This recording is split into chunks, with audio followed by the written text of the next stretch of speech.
I suspected my wife was planning a divorce, so I moved my assets. 2 weeks later, she filed, then backtracked when her plan backfired. When people see your marriage from the outside, they always assume they know what's happening behind the walls. They see the matching smiles in the Christmas photos, the vacations in Santorini, the just because anniversary posts on social media, and they decide you must be happy. They decide you have it all figured out. That's what everyone thought about me and Claire. We were the couple other people compared themselves to. The dream team. I was the architect with the rising firm, she was the lifestyle influencer with a growing following. Together, we looked polished, curated, even. I built things from concrete and steel. She built things from filters and aesthetics. For years, I thought that was balance. But I guess some things start to rot long before you notice the smell. It began with something small, changes so subtle you'd almost call yourself paranoid for noticing them. She stopped asking how my day was. She started eating dinner while scrolling through her phone, her screen lighting up her face in that cold blue glow. And whenever I'd ask who she was talking to, she'd just say, just business stuff. You wouldn't get it. I didn't push. I never was the jealous type. But it was strange, for a woman who used to narrate her every thought out loud, she'd suddenly become quiet. There were other changes too. She started dressing up more, not for me, not for events, just to run errands. She started disappearing for hours on brand meetings that didn't show up on her calendar. And when she came home, there was a new perfume in the air, not hers. Not one I'd ever bought her. One night, I woke up to the soft sound of her whispering on the phone. It was past midnight. I could hear her pacing in the hallway, her voice hushed but sharp. I didn't catch everything, but I remember one sentence, clear as day. He won't see it coming. Once it's done, I'll finally have my freedom. Freedom.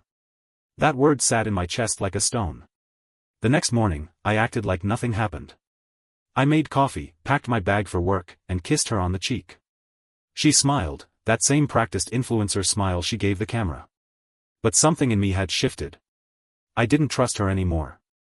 For the next few days, I started watching. Not stalking, not snooping, just paying attention. Her emails were shorter. Her mood, unpredictable. She'd swing between over-the-top affection and icy silence. One moment she'd say, we should plan another trip to Italy. The next, she'd sigh and mutter, you're never around anyway. It was like she was trying to convince both of us of something she didn't believe. A week later, I stopped by her office, a rented studio she used for content shoots. She wasn't there. Her assistant, a 20-something girl who always looked terrified of saying the wrong thing, told me Claire was running errands. But on the drive home, I saw her car parked outside a wine bar, one of those dim, trendy places where you could whisper and pretend to be someone else. She wasn't alone. There was a man with her, older, dressed in an expensive suit, the kind that screams quiet money. They weren't touching, but the way she leaned toward him, the way she laughed, it wasn't business. I didn't confront her. Not yet. Instead, I went home, sat in my office, and opened a new document on my laptop. At the top, I typed, Claire, timeline. I started writing. Dates, receipts, observations. Everything I noticed. Every lie she told. Every inconsistency. It wasn't just about catching her cheating. Something told me this wasn't about another man. This was about money. The sudden interest in my business. The innocent questions about how I managed our finances. The way she stopped contributing to our joint account because brand payments were delayed. It wasn't an affair she was planning. It was an exit. And she wanted to walk away rich. That night, I lay in bed beside her while she scrolled through her phone, smiling faintly at something on her screen. I pretended to be asleep. I could hear her typing. Then, whispering again. He doesn't suspect anything. I'll call you after it's done. Done. That was all I needed to hear. I opened my eyes in the dark, staring at the ceiling, my heart steady, not angry, not panicked, just cold. If she was building a trap, she was about to learn something she never expected. I build things for a living. And I always make sure they don't collapse. For the next few days, I went through the motions like everything was normal. Morning coffee, work meetings, dinners that tasted like silence. But behind the calm, I started planning. I called Daniel, my oldest friend, and the only person I trusted completely. We met at a quiet diner, away from the city. He listened, expression hardening as I told him everything. When I finished, he set down his coffee and said, "She's setting you up for a divorce, man. The signs are all there." I nodded. "I know. That's why I'm not letting her win." That night, I contacted a lawyer, a woman named Marianne Clark, who specialized in high-asset divorces. We met in her office the next morning. She was calm, sharp, the kind of person who could dismantle someone with a sentence. After I told her everything, she said, "Ethan, your instincts are right. She's preparing a financial ambush. But if we act now, you'll be ready before she even moves." "What do I do?" I asked. She smiled faintly. "You move your assets. Quietly. Strategically. Make everything traceable and legal, but inaccessible. Let her think she's winning." That was the beginning of my plan. Over the next few weeks, I lived two lives. To Claire, I was the same calm, loving husband, bringing her flowers, taking her to dinners, even agreeing to her couple photo shoots.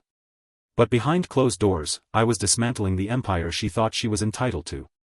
Every asset, every account, every piece of property, all shifted, all protected.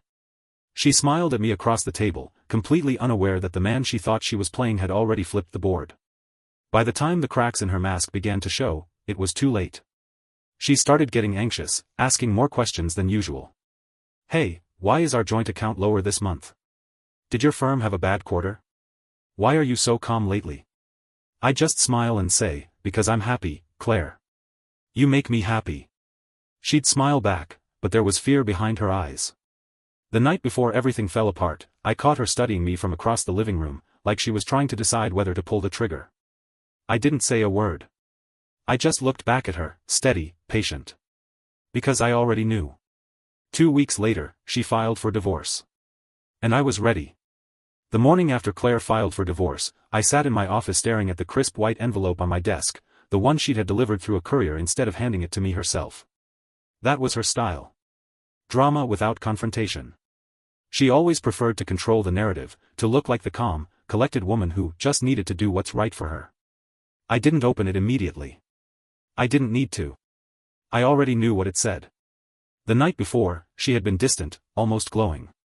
There was something in her posture, in the way she'd kissed my cheek, like she was already celebrating a victory I hadn't been told about. I could practically hear her thoughts, "He won't see it coming." But I'd been prepared for weeks. When I finally opened the envelope, I almost laughed. The letterhead from her lawyer, the predictable tone, polite but rehearsed. The language of betrayal dressed up in professionalism. Irreconcilable differences. Emotional disconnect. Division of marital assets to be negotiated fairly. It was all there, laid out in perfect legal English. She thought she had me. I picked up my phone and called Marianne. "She filed," I said simply. "I expected as much," she replied. "Did you review the demands?" "Yes." "And?" "She wants half of everything. Including the company." There was a pause, then a quiet chuckle. "Then she's in for a rude awakening." See, Marianne had been right about everything. 2 weeks earlier, under her guidance, I'd started securing my assets. I didn't hide anything, that would have been illegal. But I restructured everything in a way that made it clear, those assets weren't marital. The company? Transferred to a holding trust I'd established long before Claire and I married, one that predated our marriage license and was legally separate. The house? Technically owned by the trust as well, since I'd refinanced it under the company portfolio for business representation purposes. The vehicles? Both leased under the company name. The joint bank accounts? Still there, but drained of anything that wasn't day-to-day living expenses. Every cent of value had been legally protected. Transparent. Traceable. Untouchable. I wasn't cheating her. I was defending myself. Over the following days, I watched her crumble, not outwardly, not yet. But there was panic behind her carefully maintained calm. She started calling me more than usual, her tone sweet, uncertain. "Hey, I just got a message from my lawyer.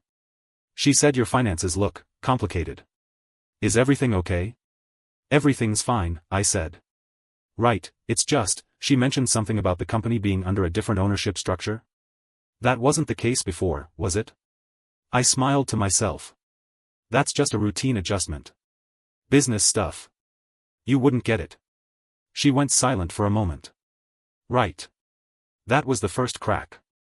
I'd always been a calm man, but those 2 weeks tested a part of me I didn't know existed. Because every time I looked at Claire, every time she pretended to still love me, I wanted to say something. To call her out. To tell her I knew. But I didn't. Instead, I played the role she expected, the clueless, trusting husband. At dinner, she'd smile across the table and say, "We can still be civil about this, right?" I'd nod and say, "Of course." She'd touch my hand and say, "You've always been such a good man, Ethan. I hope we can still be friends." And I'd smile. Because that's what she wanted to hear. Meanwhile, behind the scenes, Marianne was preparing my counterclaim. It wasn't aggressive. It didn't accuse. It simply outlined the facts, our assets, the timeline, and the lack of marital contribution from Claire. When Marianne sent the draft over, she said, "You know, when she realizes how airtight this is, she's going to panic. Be ready for that." I told her I was. But the truth was, I didn't realize how fast it would happen. 3 days later, Claire's lawyer requested a meeting. We sat in a glass-walled conference room, me, Marianne, Claire, and her lawyer. Claire was perfectly styled as always, white dress, gold necklace, fake calm. She smiled at me like we were there for coffee. "Ethan," she said softly, "I didn't want this to be messy." I nodded. "Then you shouldn't have started it." Her expression faltered for half a second before she regained her composure. Her lawyer, a man named Preston, leaned forward. "My client is seeking an equitable split of assets, given her significant emotional and social contribution to the marriage." Marianne didn't even blink. "We'll be happy to review that. But given that her client has not been employed for the last 4 years, and given that most assets are tied to premarital or business holdings, an equitable split would likely be minimal." Preston frowned. "Minimal?" "Correct," Marianne said smoothly. "You can review the full documentation. Everything's legal, transparent, and verified by third-party audits." Claire turned to me, her voice rising slightly. "Ethan, what's she talking about? What do you mean premarital holdings? That company was built after we got married." I finally met her eyes. Calm. Cold. "The name was finalized after we got married," I said. "The groundwork, the contracts, the client base, all existed before. You knew that." Her lips parted like she was about to argue, but nothing came out. She looked at Preston. He looked at her. And that's when I knew, she'd just realized she'd lost. When the meeting ended, Claire walked out ahead of her lawyer, her heels clicking like gunshots against the tile floor. She didn't say a word to me. But later that night, she came home. Yes, home. She was still living there, claiming she needed time to move out. She found me in the kitchen, sitting at the counter, going through invoices. She stood there for a moment before saying, "You planned this, didn't you?" I didn't look up. "You planned to rob me. I planned not to let you." Her breath hitched.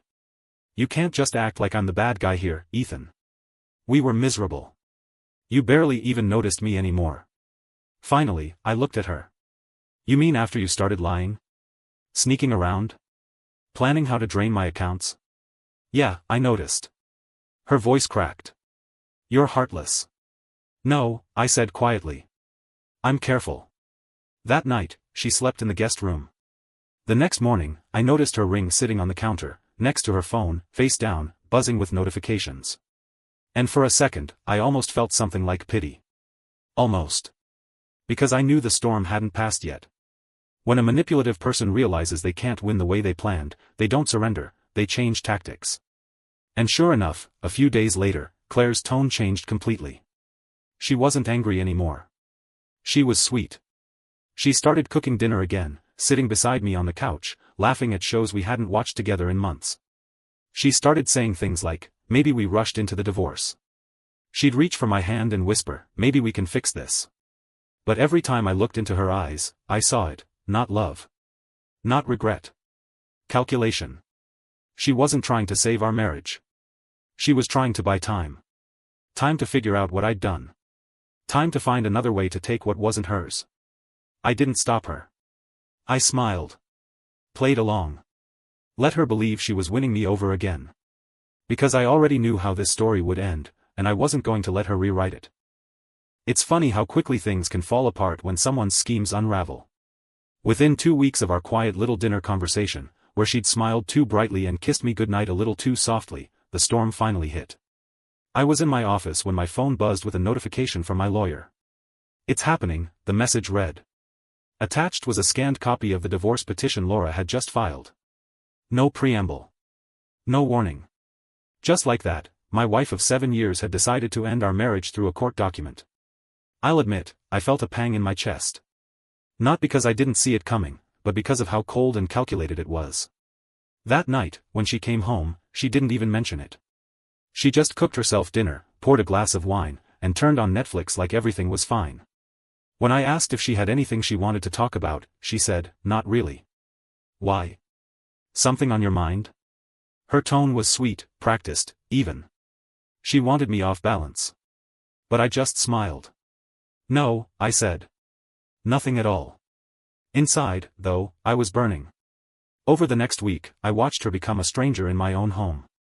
She started packing small things, jewelry, makeup, a few personal items from our shared bathroom, things she thought I wouldn't notice.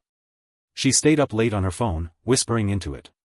I knew who she was talking to, her divorce attorney, and probably that business consultant she'd been spending so much time with. What she didn't know was that every account she thought she could raid was already sealed off. Every mutual fund, every property, even the equity on the house, had been shifted under my trust with my sister as executor. Legally airtight. The trap was already in motion. Then came the day she finally made her move. I came home early from work and saw her standing by the kitchen island with a smug smile and a stack of papers. She'd obviously rehearsed this moment. "David," she began, "I think it's time we stop pretending. I've already filed. I think it's best for both of us if you just sign these and make it easy." I looked at her, calm, collected, and replied, "All right. You'll just have to go through my lawyer." Her smile faltered. "Your lawyer?" "Yeah," I said simply. "You didn't think I'd go through this blind, did you?"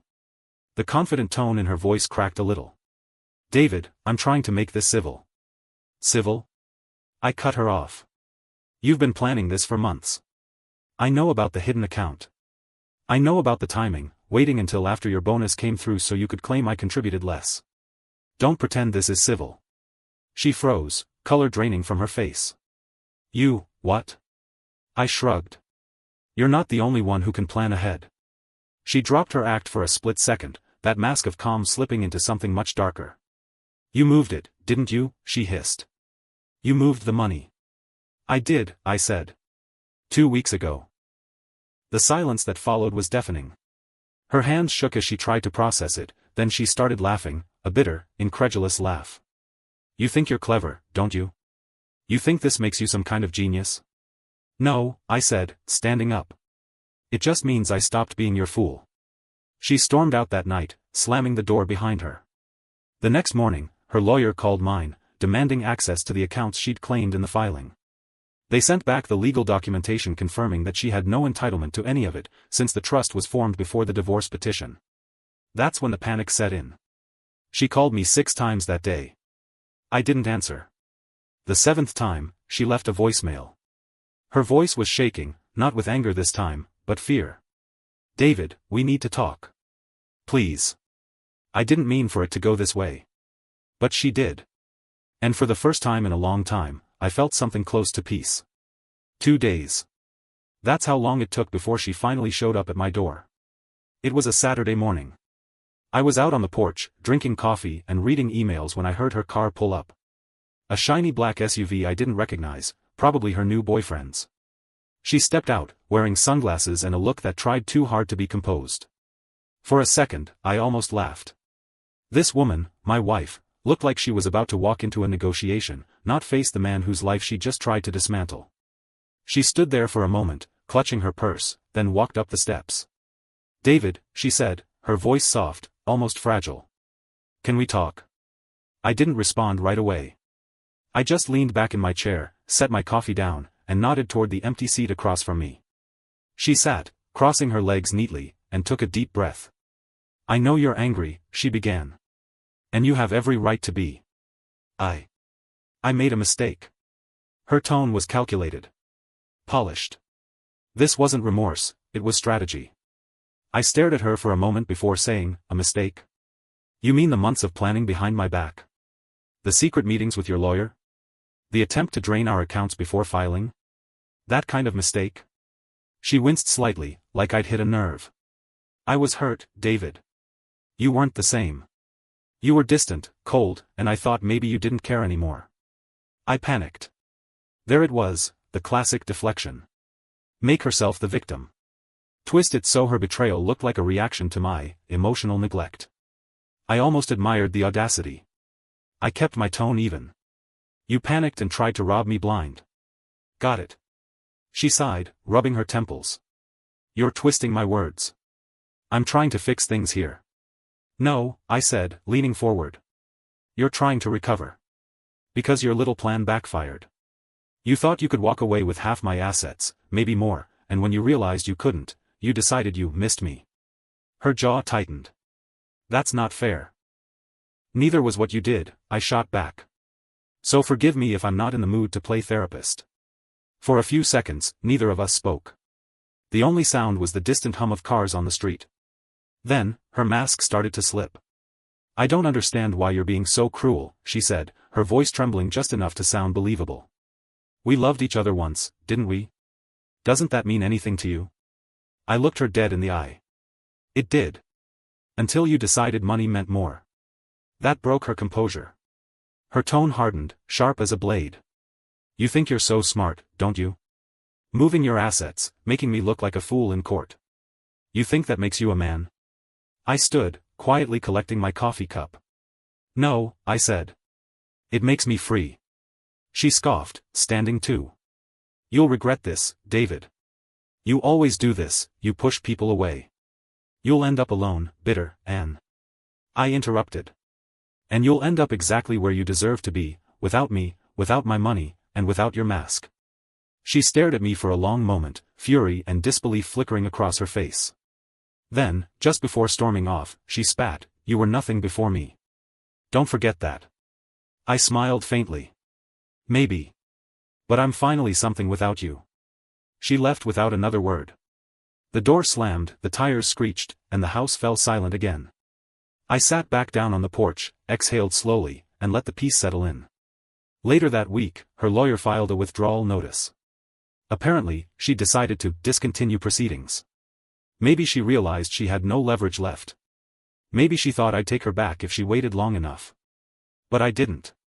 I'd already signed the final divorce documents myself, through my lawyer. There would be no reconciliation. No, let's talk it out. That chapter was done. Still, I couldn't help but think about how easily she'd switched masks, how fast the sweet smile turned into venom once she realized she couldn't win.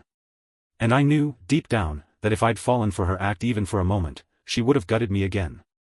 But not this time. This time, she lost the game she started. You'd think that would have been the end of it.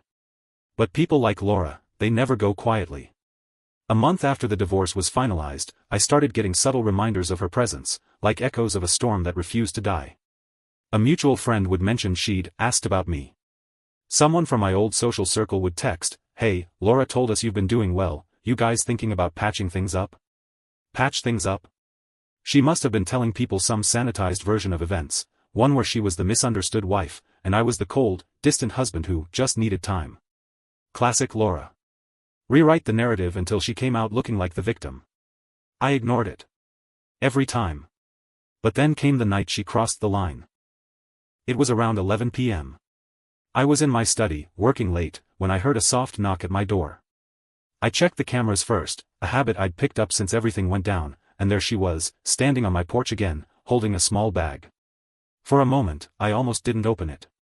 But curiosity won. When I did, she smiled faintly. I brought dinner, she said, holding up a takeout bag. From that Thai place you like. I thought maybe we could talk. Her voice was gentle, almost pleading. But behind those carefully chosen words, I could hear the same thing as always, control. She was fishing, testing, trying to find the version of me that used to fold under her charm. I stepped aside just enough to make my point clear. You shouldn't be here. She blinked, feigning hurt. I just wanted to talk. There's nothing left to talk about, I said. We're done, Laura. She sighed, shaking her head. You're still angry. I get it. But this isn't healthy, David. We were married for 7 years. You can't just erase me. I didn't erase you, I replied evenly. You erased yourself when you tried to take everything from me. That stung, I saw it in her eyes. She tried to recover quickly, setting the bag down on the porch. Fine, she said, her tone icing over again. I was trying to be civil. I thought maybe you'd matured enough to move past your grudge. My grudge? I laughed quietly. Laura, you planned a divorce like a business merger and tried to gut me financially. That's not a grudge.